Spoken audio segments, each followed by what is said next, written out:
కంటికి smart care. మీ లుక్కి perfect pair. Mister opticals, your style ఆ విజన్. యా అన్న, ఎలా ఉన్నావు? గుడ్ అన్న.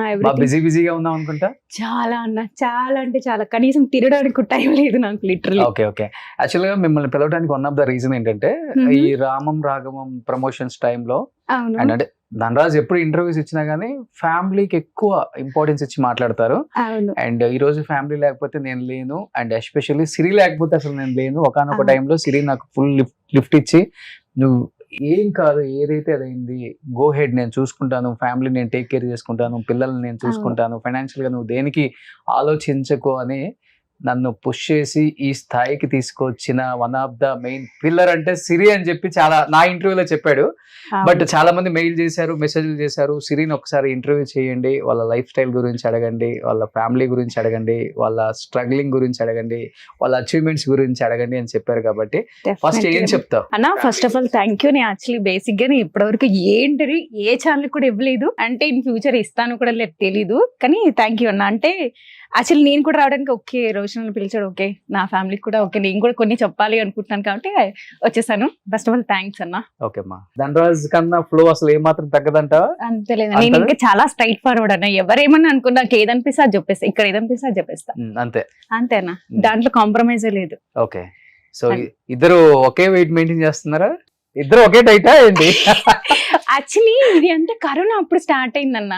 కరోనా అప్పుడు ఒక 6 months 8 months వరకు అసలు బయటికి పంపించలేదన్న. లిటరల్ గా 8 months కూడా తనే డైలీ వండడం పెట్టడం శుభ్రంగా. అలా ఐ థింక్ నేను 72 kgs వరకు వెళ్ళిపోయా. అవునా? 72.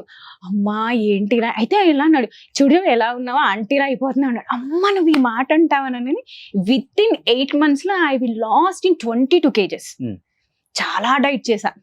అండ్ దెన్ అప్పటి నుంచి ఓకే, నా వెయిట్ ఇంతే ఉండాలి.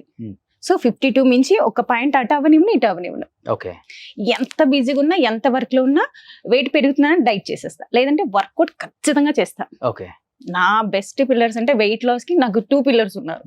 సో వాళ్ళు ఏంటంటే నేను వెయిట్ పెరుగుతున్నాను మాస్టర్, ఇది పెరుగుతున్నానంటే ఓకే సిరి ఇది తినకు ఇది తిను, ఇది తినకు ఇది తిను, ఇట్స్ గుడ్ అనమాట. అంటే నేను ఈ రోజు యాక్టివ్ గా ఉంటాను కారణం కూడా అదే. సో ఏంటంటే దండాజీ కూడా తీసుకుంటాను. అరే నాకు అర్థం కాదన్నా, బేసిక్ గా ఓకే వాళ్ళు అన్ని చేస్తారు ఏంటి, కనీసం తనలో ఒక లో బీపీ ఉండదు, ఏముండదు, ఫుల్ బాడీ టెస్ట్ కి వెళ్తున్నామంటే ఫస్ట్ ఆఫ్ ఆల్ నేను భయపడుతుంటా, అమ్మా నాకు ఇప్పుడు లో బీపీ ఉంటుందా లేదంటే బ్లడ్ తక్కువ ఉంటుందా అని. నాదే ఏదో ఒకటి ఇన్ని పర్ఫెక్ట్ ఉంటుంది. సో ఓకే ఇలా ఆయనలా కాకపోయినా ఒక 80% నాకేం మెయింటైన్ అనుకున్నా.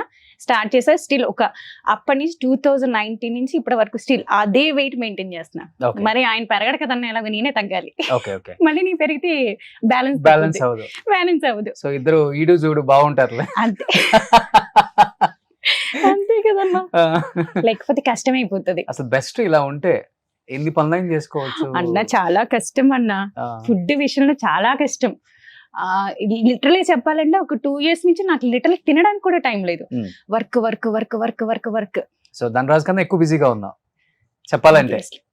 ఆబ్వియస్లీ. ఓకే, సో సిరి ఏం చేస్తున్నా మీ అందరూ తెలియదు కాబట్టి సిరి చెప్తుంది. సిరి ఏం చేస్తుంటావు? యాక్చువల్లీ నేను సిరి ఈవెంట్స్ అని స్టార్ట్ చేశానన్నా. ఐ థింక్ ఏంటంటే నాకు ఒకసారి ధనరాజ్ అన్నారు, అంటే ఏమన్నాడంటే ఒకసారి నేను షాపింగ్కి వెళ్ళాను, మనం షాపింగ్ అంటే బాగా చేస్తాం కదన్నా, 10,000తో అయ్యే పని కాదు, పట్టుకొని పోవాలి, ఒక 50,000 పట్టుకొని వెళ్ళాలి. అబ్బాయి ఏంటి ప్రతిసారి ఏం అడగాల్సి వస్తుంది, ఓకే నేను ఎందుకు ఇలా ఉన్నాను, ఇది కరెక్ట్ కాదు కదా, నా స్టాండ్ నేను తీసుకోవాలి కదా అని.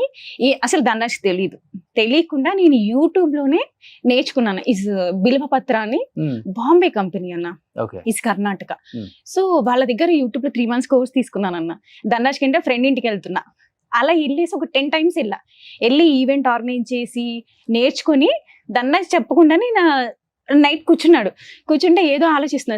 ఒకసారి ఇలా రాని పిలిచా, చెప్పు అన్నాడు, నేను ఇలా సిరి ఈవెంట్స్ స్టార్ట్ చేయాలనుకుంటున్నా, నువ్వా ఈవెంట్స్ చేయగలవా, అసలు నీకు బద్ధకం కదా అన్నాడు.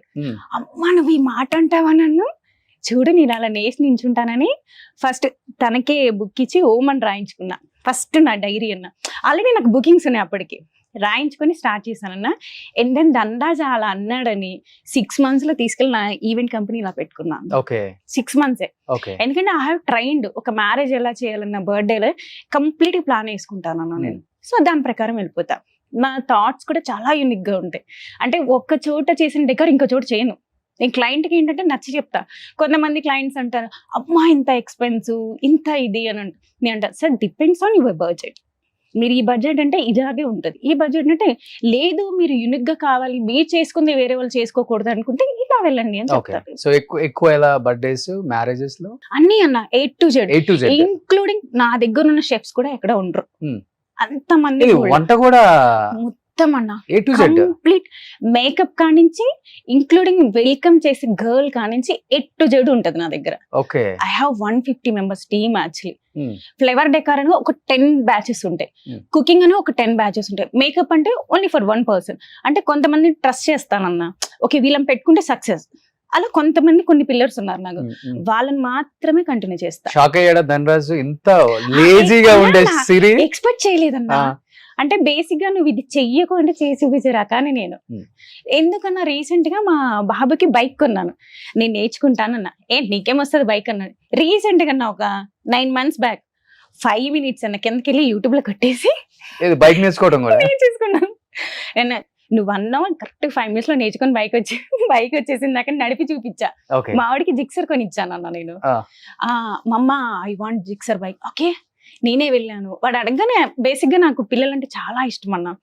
మా దీపు కానీ వాళ్ళు ఏదైనా అడిగారంటే ఇమీడియట్లీ ఇచ్చేస్తా. ఓకే. మా ధనరాజు తిడుతుంటాడు, వాడు అడగకముందే అన్ని ఇచ్చేస్తుంటావు, వాడు అడగకుండే అన్ని చేసేస్తుంటావు అని. వాడు అడిగాడు ఇమ్మీడియట్లీ ఆ నెక్స్ట్ డే వెళ్ళి తీసుకొచ్చి వాడికి ఇచ్చేసా కేసు. ఈయన నేర్పించమంటే అది నిజంగా పనిలో ఉన్నాడన్న. నేర్పించమంటే ఎపా నీకేం వస్తుంది అన్నాడు. అమ్మ నువ్వు నన్ను ఇంత మాట అంటావా అని సిల్ నేర్చుకున్నాను. కార్ కూడా అలాగే నేర్చుకున్నాను నేను. ఇప్పుడు వర్క్ చేసినప్పుడు తెలుసా, అంటే ఇనిషియల్ గా తెలుసా అందరికి ధనరాజ్ వైఫ్ సిరి ఈవెంట్స్ అని పెట్టింది, ఎక్కడ కూడా ధనరాజ్ నేమే వాడలేదు వాడనన్నా అసలు. ఇప్పుడు కూడా లేదన్నా, ఎవరైనా పర్టికులర్ నన్ను గుర్తుపడతారు కదా బయట, మీరు ధనరాజ్ వైఫ్ కదా అంటే అవునండి. వాళ్ళు అడిగి తినలే అంటే తన ఫేమ్ వాడుకోవడం కానీ నాకు నేనుగా ఉంటేనే బెటర్ అన్న. పర్లేదు తన ఫేమ్ వాడుకోకుండా నువ్వు ఈవెంట్స్ చేసావంటే ఇప్పుడున్న కాంపిటీషన్ లో చాలా గ్రేట్. అది చాలా కష్టం అన్న. ఈవెంట్స్ అనేది చాలా మంది ఈజీ అనుకో, అవును దట్ నాట్ ఈజీ అన్న, చాలా కష్టం. బ్రెయిన్ పెట్టాలన్నా నేను కొన్ని సార్లు మ్యారేజ్ పడుకున్నాను, ఒక 1 week 10 days కూడా పడుకోను. లిటరల్ గా అందరినీ ఫాలోఅప్ చేస్తూ ఉంటారు. నా మేనేజర్ ఉంటాడు, నా టీం ఉంటుంది, అయినా సరే నేను ఫాలోఅప్ చేస్తుంటా. నేను 2 o'clock వెళ్ళిపోతాను నా ఫ్లవర్ మార్కెట్కి వెళ్ళి ఫ్లవర్స్ కూడా చెక్ చేసుకుంటాను. ఐ థింక్ మల్లెపల్లి ఈజ్ గుడ్డి మల్కాపూర్ అంటారు. 2 o'clock వెళ్ళి ఫ్లవర్స్ అన్ని చెక్ చేసుకుని అప్పుడు పంపిస్తా. చాలా మంది ఆర్గనైజ్ చెక్ చేయరు, వెళ్ళిపోతుంది అయిపోతుంది, కానీ చాలా ఇంపార్టెంట్ ఫ్లవర్స్. ఎందుకంటే డెకార్ చేసినప్పుడు ఆ బ్యూటీ కానీ ఆ ఫ్లేవర్ కానీ తెలిసిపోతుంది అన్న. ఆ స్టేజ్ ఎక్కగా నా సువాసన తెలిసిపోతుంది. యాక్చువల్లీ చాలా మందికి ఇవన్నీ తెలియదండి. డెకార్ చూడడానికి ఓకే తక్కువకి వచ్చిందా బాగుందా ఇలా చూసుకుంటారు, కానీ ఆ బ్యూటీనెస్ అనేది ముఖ్యం అన్న. అంటే ఐ ఫీల్ ఏంటంటే రాయల్ గా ఉండాలి, క్లాసీగా ఉండాలి, చూడగానే వావ్ అనిపించాలి, అలానే హంగు ఆర్బన్ సింపుల్ గా ఉండాలి, అంతే నా టార్గెట్. ఇండస్ట్రీలో సెలబ్రిటీస్ మ్యారేజెస్ కి ఎవరిదానికి చేసావు? బేసిక్ గా నేను సెలబ్రిటీస్ అస్సలు తీసుకోను, వచ్చినా కూడా తీసుకోను. అంటే ఇక్కడ రిలేషన్ అడ్డు వచ్చేస్తుంది అన్న ఫస్ట్ ఆఫ్ ఆల్. ఎందుకంటే మనీ కానీ బాబాయ్ అన్నాం అనుకోండి, సిరి మనమే కదా ఎక్కడికి వెళ్తాం అంటారు. నేను 2-3 చేశానన్నా లిటరల్ ఆబ్వియస్ గా చెప్పకూడదు. సో అందుకనే నేను ధనరాజ్ నుంచి వచ్చిన ఏది తీసుకోను. ధనరాజ్ నుంచి రికమెండేషన్ వచ్చిందంటే నేను బిజీగా ఉన్నానని చిన్న కళ తప్పుకుంటా. ఇస్తుంటాడా ధనరాజ్ కూడా? లేదన్నా, అసలు తన ఫీల్డ్ కి నా ఫీల్డ్ కి సంబంధం లేదు. ధనరాజ్ నుంచి వచ్చినా కూడా నేను తీసుకోను. నా అంటే నా వర్క్ చూసి రావాలి తప్ప ధనరాజ్ వైఫ్ అను అది కాదు. నా వర్క్ చూసి నా టాలెంట్ చూసి నాకు రావాలి, అది ఇంపార్టెంట్ కదన్నా. ఎన్ని రోజులు ధనరాజ్ వైఫ్ కి సర్వైవ్ అవ్వలేం కదన్నా. నాకు టాలెంట్ ఉంటే ఆటోమేటిక్ అదే నడుచుకుంటూ వస్తుంది. అంతే నా టార్గెట్ అయితే అంతే. పొలిటీషియన్స్ ఎవరైనా చేసావా? నేను ఏదైనా పెళ్లికి వచ్చింటే మేబీ నేను చూసిండి అబ్బా ఎంత బాగా చేశాను అనుకున్నా. చేశాను. అండ్ దెన్ మన సినిమా వాళ్ళకి కూడా ఏంటంటే లిటరల్ గా వాళ్ళు నాకు సినిమా వాళ్ళని తెలీదు, నేను ఈవెంట్ చేసి ఓహో వాళ్ళు వచ్చి మీనండి అంటే అవునా ఓకే అండి నాకు తెలీదు. సో చాలా మంది సింగర్స్ కూడా చేశా. డెస్టినీ వెడ్డింగ్స్ కానివ్వండి, గోవా కానివ్వండి, నాకు తెలియకుండానే నేను సినిమాలో చేశా. అంటే వాళ్ళ ఫాదర్ మదర్ అలా కాంటాక్ట్ అయ్యేవాళ్ళన్న. అక్కడ చూసినాక ఓహో ఈ పిల్లనా ఓకే అనుకున్నాను తప్ప చాలా మంది చేశాను. బట్ పేర్లు చెప్పడం కరెక్ట్ కాదేమో మేబీ. దాందే ఉంది పెళ్ళిళ్ళకి డెకరేషన్ చేసింది అలా అని కాదన్న. అంటే క్లయింట్ ఒక ఇన్ఫర్మేషన్ లేకుండా వాళ్ళు ఒక సింగిల్ పిక్ కూడా పోస్ట్ చేయను నేను. అసలు ఓన్లీ డెకార్ మాత్రమే పోస్ట్ చేస్తా. ఓకే మీరు అగ్రి అనుకుంటేనే పోస్ట్ చేస్తా. అంటే అడగనన్న వాళ్ళంతా కొంతమంది అడుగుతారు సిరి మమ్మల్ని కొలాబరేట్ చేయని, అప్పుడు మాత్రమే కొలాబరేట్ చేస్తా. ఎలా ఒక కోటి 2 కోట్లు తీసుకుంటావా అమ్మా పెద్ద పెద్ద మ్యారేజెస్ కి? నో అన్న, ఆ. యాక్చువల్లీ నా దగ్గర అంటే స్టార్టింగ్ మ్యారేజ్ బడ్జెట్ 5 lakhs అన్న. అవునా? 5 lakhs తోనే స్టార్ట్ అవుతుంది. ఓకే, 5 నుంచి 5-10 అంటే ప్యాకేజెస్ ఉంటాయి అన్న. 5-10, 12.5, 15 అలా ఉంటాయి. యాక్చువల్లీ నేను నెక్స్ట్ మంత్ ఒక మ్యారేజ్ చేస్తున్నాను. ఈజ్ వెరీ యూనిక్ అనమాట. 1.5 CR యాక్చువల్లీ. 5 days మ్యారేజ్ అన్న, కంప్లీట్ నాది. సో ఏంటంటే వాళ్ళు ఏమి చేయరు, జస్ట్ బట్టలు బంగారం మాత్రం మీరు తెచ్చుకోండి, మిగతాదంతా నేనే. ఓకే. సో అలా ప్యాకేజ్ ఇచ్చినప్పుడు ఏంటంటే మనకున్న క్రియేటివిటీ బయట పెట్టడానికి ఛాన్స్ ఎక్కువ ఉంటది. సో ఈ లెక్కన ధనరాజ్ కన్నా ఎక్కువ నువ్వే సంపాదించుంటావు. అంటే యాక్చువల్లీ ఇది కూడా నాకు ఎప్పుడు అనిపించింది అంటే ఛాలెంజింగ్ గా తీసుకోవాలన్నప్పుడు, తను సినిమా స్టార్ట్ చేశాడు కదా, అప్పుడు ఒక మాట అడిగాడు నన్ను, సిరి నేను అనుకుంటున్నాను ఒక 2.5 years 3 years బ్రేక్ వస్తుంది, ఓకే గో హెడ్, నేను హ్యాండిల్ చేసుకుంటాను, నువ్వు వెళ్ళు. అప్పుడు స్టార్ట్ చేసా ఈవెంట్స్? అప్పటికి స్టార్ట్ అయ్యిందన్న. నేను స్టార్ట్ చేశాను 6 months లోనే మంచి అంటే నా క్లయింట్స్ కూడా ఎలా ఉంటారంటే ఒక పెళ్లి చేశాను అనుకోండి అన్న, సీమంతం అండ్ దెన్ డెలివరీ 21 days, నామకరణం, ఫస్ట్ బర్త్డే, సెకండ్ బర్త్డే అన్ని నాకే. ఇంకా వాళ్ళ ఫ్యామిలీ సంబంధించిన ఈవెంట్స్ అన్ని నాకే వస్తాయి. ఓకే, అందులో డౌటే లేదు. సో చెప్పేశాడు ఒక 2.5 years నాకు బ్రేక్ వస్తుంది, నేను యాక్ట్ చేయలేను, సో డెఫినెట్ గా ఇంటిని నేను చూసుకోలేను, నువ్వే చూసుకోవాలని చెప్పేశాడు. నేను గో హెడ్, ఓకే నేను బానే ఉన్నాను కదా, సో ఇంకొంచెం కష్టపడాలి అంతే నేను, ఓకే గో హెడ్ చేసేసుకో అని చెప్తాను నేను. ఇట్స్ గుడ్, మంచి పేరు వచ్చింది, హ్యాపీ అనమాట. Okay, end of the result ఏమవుతుందో ఒక చిన్న టెన్షన్ అయితే ఉందన్న. నేను ఫస్ట్ తను చేస్తానంటే డైరెక్షన్ కదా, ఓకే చెయ్యాలా వద్దండి అన్న, నీకు ఫుల్ కాన్ఫిడెంట్ ఉంది. యాక్చువల్లీ దానికి రైట్ శివప్రసాద్ అన్న, చాలా అంటే నాకు ఓన్ బ్రదర్ అన్నట్టు శివప్రసాద్ అన్న. నేను అడిగా, అన్న ఓకేనా, సెటిల్డా, నేను నీ మీద నమ్మకంతే, సిరి నన్ను నమ్మురా అన్నాడు. ఓకేనా అని చెప్పేసి ఓకే చేసేసి అగ్రిమెంట్ చేసి అని చెప్పేసాను.